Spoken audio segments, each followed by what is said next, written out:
2014 December 31 മുമ്പാകെ ഇന്ത്യയിലേക്ക് കടന്നു വന്ന അഫ്ഗാനിസ്ഥാൻ, പാകിസ്ഥാൻ, ബംഗ്ലാദേശ് എന്നീ രാജ്യങ്ങളിലെ അവിടെ യാതന അനുഭവിച്ചിരിക്കുന്ന ന്യൂനപക്ഷങ്ങൾ, ആ രാജ്യത്തെ ന്യൂനപക്ഷങ്ങൾ, അതായത് ഹിന്ദുക്കൾ, ബുദ്ധമതക്കാരും ജൈനമതക്കാരും ഒക്കെയാണ് എടുത്ത് പരാമർശിക്കുന്നത്.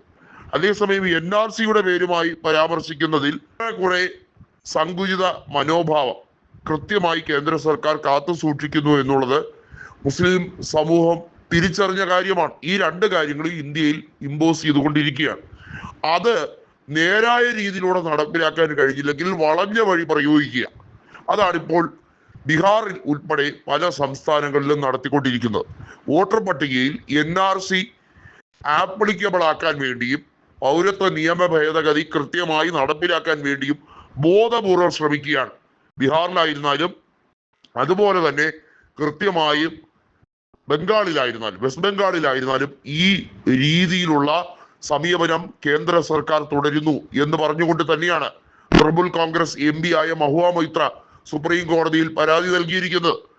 നേരത്തെയും പ്രതിപക്ഷം ഒന്നടങ്കം ഈ വിഷയത്തിൽ ബീഹാറിൽ 3 കോടി ജനങ്ങളെ വോട്ടർ പട്ടികയിൽ നിന്നും നീക്കിക്കൊണ്ടുള്ള തെരഞ്ഞെടുപ്പ് കമ്മീഷൻ നടപടി അത് മരവിപ്പിക്കുകയും ബീഹാറിലെ നിയമസഭാ തെരഞ്ഞെടുപ്പ്, അവിടുത്തെ തെരഞ്ഞെടുപ്പ് പ്രക്രിയകൾ സ്തംഭിപ്പിക്കുകയും ചെയ്യണം എന്നുള്ളതായിരുന്നു പ്രതിപക്ഷത്തിന്റെ ആവശ്യം.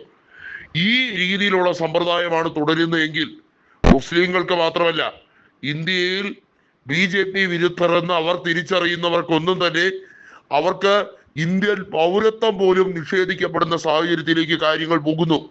BJP പറയുന്ന ന്യായം എന്താന്ന് വെച്ചാൽ, കേന്ദ്ര സർക്കാർ ഇതിനെക്കുറിച്ച് പറയുന്ന വാദം എന്താന്ന് വെച്ചാൽ, ബീഹാറിലും ബംഗാളിലും ഒക്കെയായി നിരവധിയായിട്ടുള്ള അന്യ സംസ്ഥാന തൊഴിലാളികളുണ്ട്, അതിഥി തൊഴിലാളികൾ.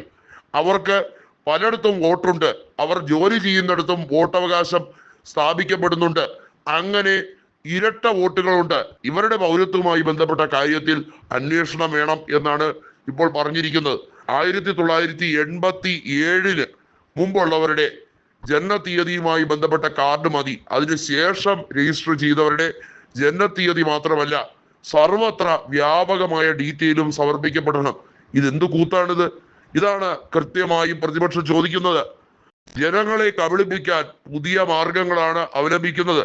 2010-ലും 2015-ലും 2020-ലും ഒന്നുമില്ലാത്ത ഒരു കൺഫ്യൂഷൻ ബീഹാർ അസംബ്ലി തെരഞ്ഞെടുപ്പിന് മുന്നോടിയായി BJP കൃത്യമായി കേന്ദ്ര തെരഞ്ഞെടുപ്പ് കമ്മീഷൻ ഉപയോഗിച്ച് അവിടെ മാനിപ്പുലേറ്റ് ചെയ്യാൻ ശ്രമിക്കുന്നു. അവിടെ ശ്രദ്ധ തിരിക്കാൻ പ്രത്യേകമായ രീതികൾ അവലംബിക്കുന്നു.